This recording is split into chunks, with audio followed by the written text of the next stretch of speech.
Hello everyone. In this very first video, we are going to talk about a definite portion of your organic chemistry syllabus covering general organic chemistry. So you will find this as GOC. So today we are going to discuss a definite part of it which covers electronic effects. So before going into it, I will like to tell you what are the effects we are going to study in the consequent videos. The first thing what we are going to study today in this video itself is resonance. The second one what we are going to study will be inductive effect. There are different kinds of inductive effect. We'll get to know that as well. And the third one what we will be studying is hyperconjugation. This is something which is known as no bond resonance as well. So we will all be studying these things. This is also known as no bond resonance.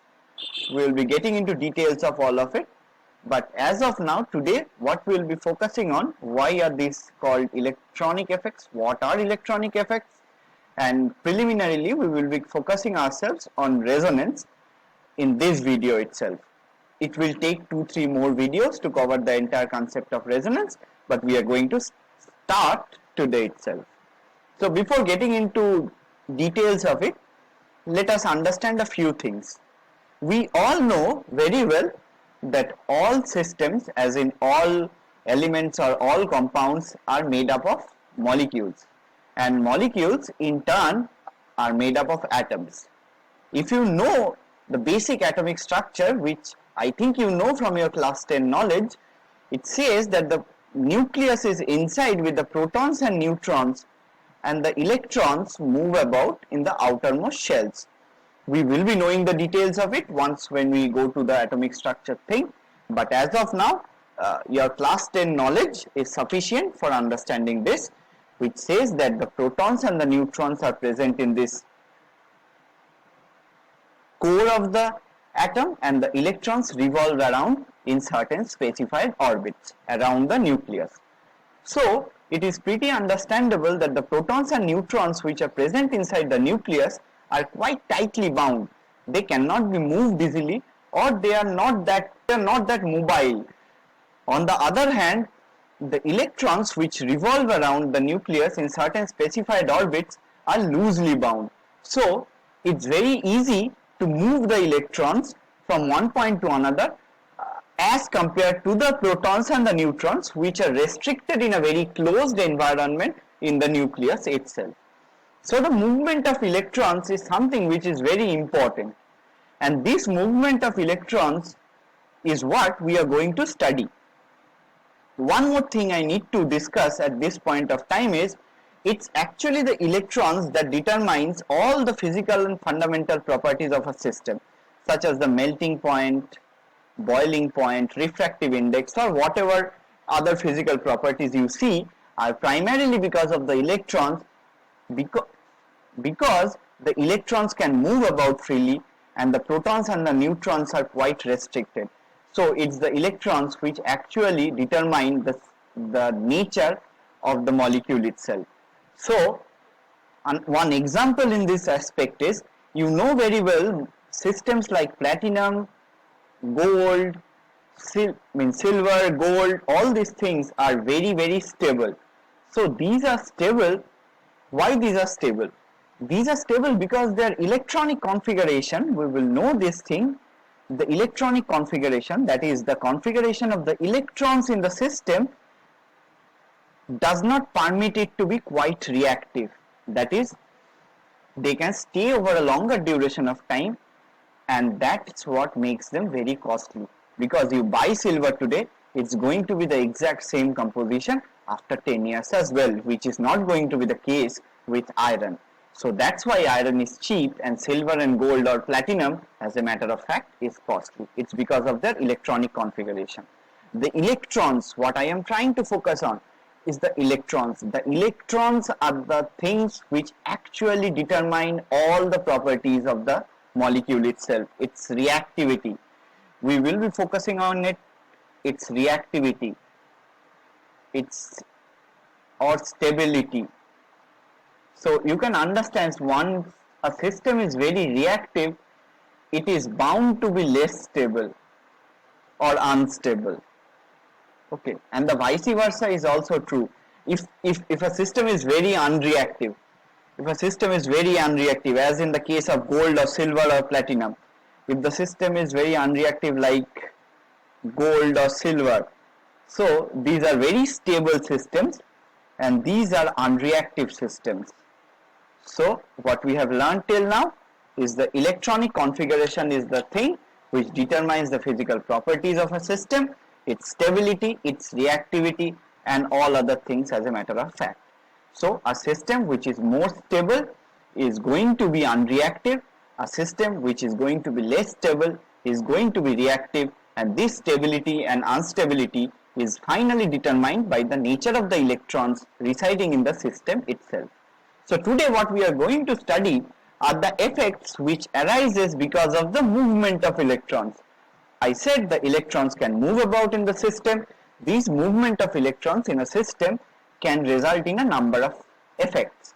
So that's what we are going to study in the corresponding videos as well. So this is known as electronic effects, since these properties arise out of the movement of electrons. It's the movement of electrons that's responsible for these resonance inductive effect hyperconjugation, and that's why we call them as electronic effects. Okay, so that's the basic of electronic effects. That's why we call these as electronic effects. Now let's get into the first thing, resonance. So we will be talking about resonance in this video. So let's focus ourselves on resonance first. So what is resonance? Before getting into what is resonance, let us discuss one more thing. That is the background of resonance. How did this resonance thing come into actual picture? It's not that someone said and it happened like that. So there has to be experimental background, and in science what we actually do is we try to interpret experimental results. We get something out of an experiment, we try to rationalize the observations of that particular experiment, and that's why we come out with a new theory or new observation. A new observation, rationalization of a new observation gives rise to a new theory. So how did this resonance thing come into actual picture? So let's discuss this first, and then we will. So for ease of viewing, I just drew this line. So in one experiment, there were two sets of experiments. In one experiment, what was done was the bond length of single bond C was measured. So what was measured? This bond length was measured, and it came out to be something around 1.5 angstroms. This, is ethane. Not only for ethane, it was found out that for all molecules having only single bond Cs, the bond length comes out to be nearly equal to 1.5 angstroms. So this comes out to be nearly equal to this is not a minus, this is nearly equal to 1.5 angstroms. That means this CC bond length, this CC bond length, all these bond lengths are equal, and it comes out to be something around 1.5 angstroms for all the cases in which only single bond C is present. Similarly, for C double bond Cs, the same thing was determined experimentally, and it was found out that this bond length came out to be something around 1.3 angstroms. Not for this only, it was carried out on a number of things. Suppose this is ethene. If we now consider propene, this bond length was found out to be something around 1.3 angstroms, and this bond length was found out to be something around 1.5 angstroms again. So what was determined? A series of compounds were taken, and the C single bond C bond length was found out, and similarly the C double bond C bond length was found out. what did they find out? They found out that this came out to be something around 1.5 angstroms and this came out to be something around 1.3 angstroms. So you need to understand one thing. If I am saying it's around 1.5 angstrom, it is around 1.5 angstrom. Don't take it as an absolute value. It might be so that it is around 1.5 angstrom, that is 1.52, 1.53, all these are valid. So this was what was determined experimentally in a series of experiments, the C single bond C bond length and the C double bond C bond length. Now the same experiment was carried on with a molecule like this. This you know is benzene. This is benzene. So what is there in benzene? There are 3 C single bond C and there are 3 C double bond C. So what do we ideally expect? We expect, when we measure the bond length of benzene, we expect that there will be, what is our expectation? There will be 2 different kinds of bond length, one for the C single bond C, that is somewhere around 1.5 angstrom, and one for the C double bond C, which should be somewhere around 1.3 angstroms. You can see there are 3 C double bond C's in the system and there are 3 C single bond C's in the system. So we ideally expect these 2 different kinds of bond lengths when we measure the different bond lengths in benzene. But what did we find out? We found out something quite amazing. What was our observation?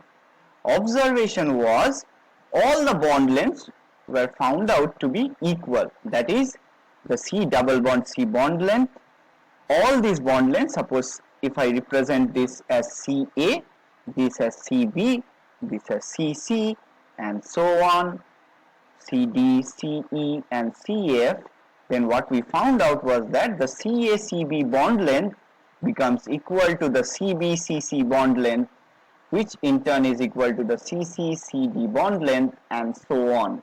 So what did we find out? We found out that all the bond lengths in benzene are equal. And what is that? Now this was an interesting observation and it was required to be explained. So this 1.4 angstrom value, you can understand, is somewhere in between 1.3 angstroms and 1.5 angstroms. This led scientists to believe that this is neither a single bond nor a double bond. So whatever bonds you see in benzene, suppose this you see as a double bond, this you see as a clear single bond, and this as a double bond, and so on. So scientists said that whatever you are seeing, whatever all the bonds in benzene, whatever you are seeing, is neither a complete single bond nor a complete double bond. Instead, it is somewhere in between. It is neither a complete single bond nor a complete double bond. So it is somewhere in between a single bond and a double bond. So now this was the observation, and this was something which was predicted, that since we are getting a bond length of around 1.5 angstrom, 1.4 angstroms, and since all the bond lengths are equal, so there might be definitely something which is going on in the system which is making all the bond lengths equal. That is, the double bond is shifting, the double bond nature is shifting towards the single bond nature, and the single bond nature is acquiring some kind of a double bond nature. That's why this bond length, which was expected to be 1.3, is going to 1.4. So it's going to 1.4. That means this double bond nature is acquiring some kind of single bond nature. On the other hand, this bond length, which was expected to be 1.5, is going to 1.4. That means it is also acquiring some kind of double bond nature. That is, the single bonds are acquiring double bond nature, and double bond nature, not a complete double bond though, because if it would have been a complete double bond, then the bond length wouldn't have been 1.4, it would again have been 1.3. So it is somewhere between a single bond and a double bond, and all the bond lengths are in between this single bond and the double bond. So how was it explained? It was explained like this. So we are representing benzene molecule like this.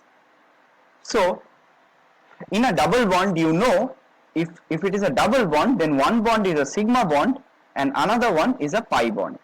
So for ease of representation, let us write this outer bonds as the sigma bond and this inner one as a pi bond. So what was suggested was that these pi bonds in a system like this can actually move about like this and can be represented like this as well. So what I just said is benzene, what we have represented like this earlier, can be represented like this as well, and there's no wrong or no mistake in it, because the double bond means the pi electrons of the double bond are moving around inside the system. That's what is making the single bond, the earlier single bond, a double bond, and the double bond a single bond.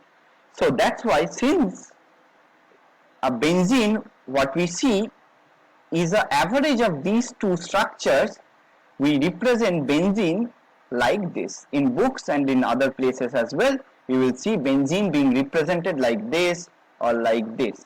That means the double bond electrons or the pi electrons of the double bond are moving around inside the system, and that's why we represent benzene like this. And since this is a average structure, this is an average of both these structures, the bond length is something in between a single bond and a double bond. What is it? You see, the double bond here is now a single bond, the single bond here is now a double bond, and so on. So we expect something, since benzene is a hybrid of these two, means the average structure of these two, so the bond length is definitely going to be in between something between a single bond and a double bond, and it's something it's around 1.4 angstrom. That's how this anomaly was explained, that the pi electrons of the double bond move around inside the system, and that's what is making the single bonds a double bond, and not a complete double bond though. It's rendering a double bond nature to a single bond, and similarly a single bond nature to a double bond. That's why we get something in between a single bond and a double bond, and the bond length comes out to be somewhere around 1.4, which is neither a complete single bond nor a complete double bond. Now let's go ahead with this discussion. These two structures of benzene are known as its resonating structures. These are known as its resonating structures. You can find them as in books written as Kekule structures as well. This is also represented as Kekule structures. Okay, and this one, what we have written here, is the resonant hybrid of benzene. Is the resonant hybrid. Resonant hybrid. That is, this is a hybrid of these two molecules. Not these two molecules. These are the same molecules. This is a hybrid of these two structures, and that's why we represent it like this. Now, point to note is that when we see benzene, it is neither this nor this. It's actually a mixture of these two, both of them having equal contribution to this resonant hybrid of benzene. So you can understand very well these two structures are similar. So why, as in why similar? Because the number of C single bond, if it is denoted as A and this is denoted as B, the number of C single bond C in A is equal to the number of C single bond C in B. Similarly, the number of C double bond C in A is equal to the number of C double bond C in B. So these two A and B are equivalent resonating structures, and since they are equivalent resonating structures, they will contribute equally to this resonant hybrid, which is represented like this. So both of them are going to contribute equally, and it is going to be a 50-50 contribution to this mother molecule. In other cases, as we are going to study in the future videos, it might be so that one resonating structure is contributing to a greater extent to the resonant hybrid as compared to the other one. Then we will be saying that as a case of non-equivalent resonance, and in that case which structure will contribute more is something we are going to study. Different factors are responsible for it and we are going to study it in details. Now, as of now, what we have seen is in benzene, the pi electrons move about in the system like this, and that's why we represent benzene like this, because this is a resonant hybrid of both these structures. Now, coming back to resonance, then what is resonance? What is resonance itself? Resonance is the movement of pi electrons in a system. When the pi electrons in a system moves, then we will be regarding it as resonance. Mind this, that simply means that pi electrons has to be present in a system in order to show resonance. So pi electrons, presence of pi electrons is definitely a must for a system to exhibit resonance. Okay. So now the pi electrons can move around the system in different ways. So since today we have talked about benzene, we will talk about benzene only in this video. So in benzene you can see these pi electrons means the electrons of this pi bond have taken assistance of this sigma bond in moving around. Similarly, these pi electrons have taken assistance of this sigma bond in moving around. So what we can say is these pi electrons can take the help of the sigma bridge to move around. But it's the pi electrons only that is moving. It's not the sigma electrons. The sigma bond is just acting as the bridge, or the sigma electrons are just acting as the bridge.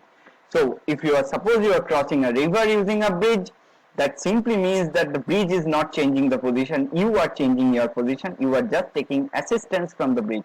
That's what the role of sigma bond is. The sigma bond is not participating in resonance. It is just acting as a bridge so that the pi electrons can move around. This is one kind of resonance. We will come to know of different kinds of resonance in the next videos, but as of now it is just sufficient to say that pi electrons in a system is a necessity for a system or for a molecule to exhibit resonance. Now the question comes is, why resonance? Why will this resonance thing happen? Why? Means what is the need of the system to exhibit resonance? Benzene could have easily stayed this way. Why did it exhibit? Why benzene could have stayed this way? Why did it exhibit resonance? Now we will answer this question. Let us take a nice good analogy to this. Suppose you are a system, you yourself is a system, you are very angry. Okay, you are very excited, you are very angry. Now once you are excited, you know that you are not quite stable. So this is an unstable system. This is an unstable system. In other words, you have localization of energy. What is localization of energy?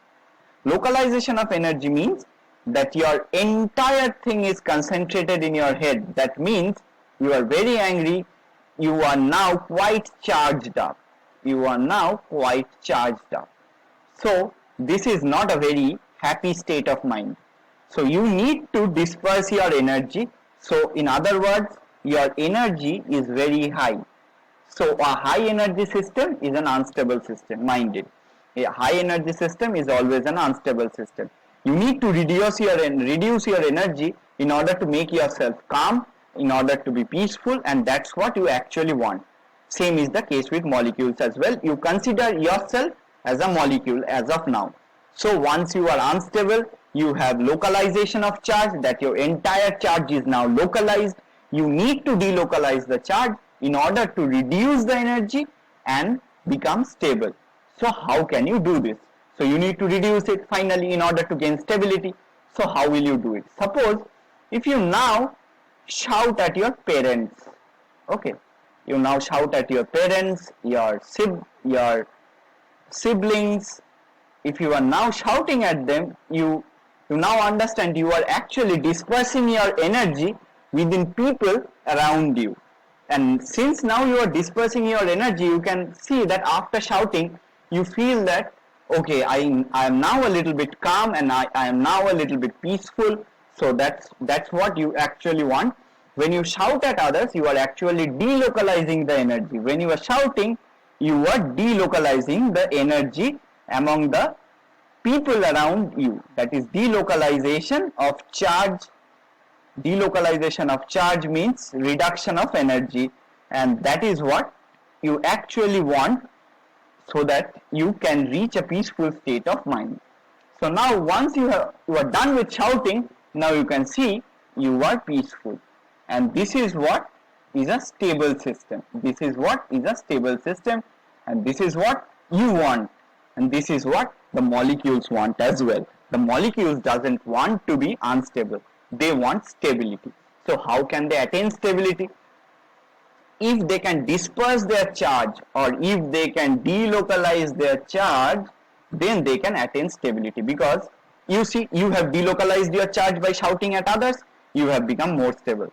So this delocalization of charge is very important for a system to become more stable. So let us consider benzene again, the molecule which we are talking about today. So this was benzene. These three were the pi electrons. Now the pi electrons in this case, it can see that it has an opportunity to delocalize itself. It might so happen that it doesn't have any opportunity. If it doesn't have any opportunity to delocalize itself, it can't delocalize. Because if you don't have people around you, whom will you shout? So you need people around you to shout to. That's what exactly happens with this molecule. If it sees that it can delocalize itself, it will definitely take that opportunity and delocalize the charge like this. So now the charge is delocalized within all the 6 carbon atoms, and that's how it can attain stability. All the molecules in this universe want stability. You yourself want stability. Now same is the case with molecules. Molecules can, if they see that they can do this thing on their own in order to attain stability, then they will definitely do it, and this is something that is going to render them more stability. So what did we learn from this? What we learned is more the resonance. Resonance means more is the delocalization of charge. More is the delocalization of charge, and hence more is the stability. So I'll be going over this as of now. I believe you understand. So more the resonance, more the delocalization of charge, and more is the stability. So a molecule exhibiting greater extent of resonance is definitely going to be more stable as compared to a molecule which will exhibit a lesser extent of resonance, or which will exhibit no resonance at all. So what did we learn? That resonance is a stabilizing effect. So resonance is a stabilizing effect, since this is dispersing the charge. Resonance means stabilization. Mind this, resonance means stabilization because of delocalization of charge. Electrons are charged species, and delocalization of electrons definitely means delocalization of charge. So now it's time to wrap up this video. Let's see what we have learned till now. What we have focused on in this video is the movement of electrons. In this case, we have studied the movement of pi electrons in benzene. Movement of pi electrons in benzene. So since all these things we will know in the future videos, this inductive effect and hyperconjugation, all these things are concerned with the movement of electrons only, and that's why this is known as electronic effect.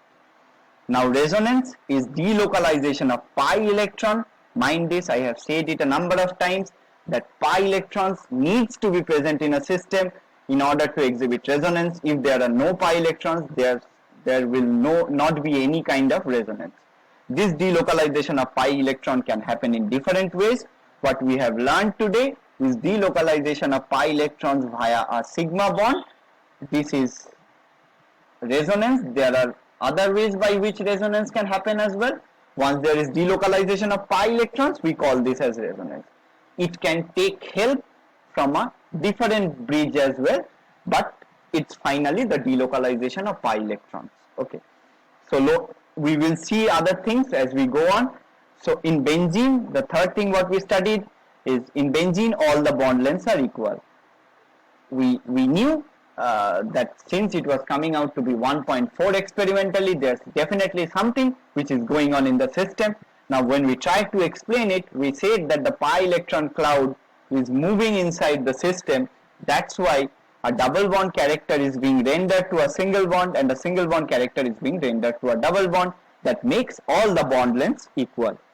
Now moving on to the next one, the resonant hybrid is the equivalent of all corresponding resonating structures. That is, if you are representing benzene like this, that means it is an equivalent of this, as well as, pardon me for my poor drawing skills, but it is going to be a hybrid of these two structures. That's what is written. These two are the corresponding resonating structures, and this is the resonant hybrid. And finally, delocalization of charge imparts stability, and that's why resonance is a stabilizing process, since resonance is majorly concerned with the delocalization of pi electrons, and electrons are charged species. That's why resonance is a stabilizing process, since it is concerned with the delocalization of charge. Now before ending this video, I will be talking a little bit on this. Mind this thing, when you are drawing benzene like this, suppose when you are taking benzene in a beaker, okay, if you think that benzene we have in this beaker is a mixture of these two things. It is true that in this beaker, when you are putting benzene, it's a mixture of these two things. But these are things which you cannot isolate. The resonating structures cannot be isolated experimentally. So the bond length, the experiment in which we determine the bond length, from it we concluded that it is actually an average of both these structures. It is not that these two structures can be determined experimentally. It cannot be done. You cannot separate these two species from this beaker, because these are not red and green balls that you can easily separate them. It is not separable. This is a hybrid of these two structures, and that's why we get a bond length around 1.4. That's what we explained. So understand this, resonating structures are not separable. You cannot see them. These are not red-green balls. We find something from an experiment, we try to explain it, and that's how this thing came into being. This is not something which can be isolated from this beaker experimentally. Okay, thank you for watching.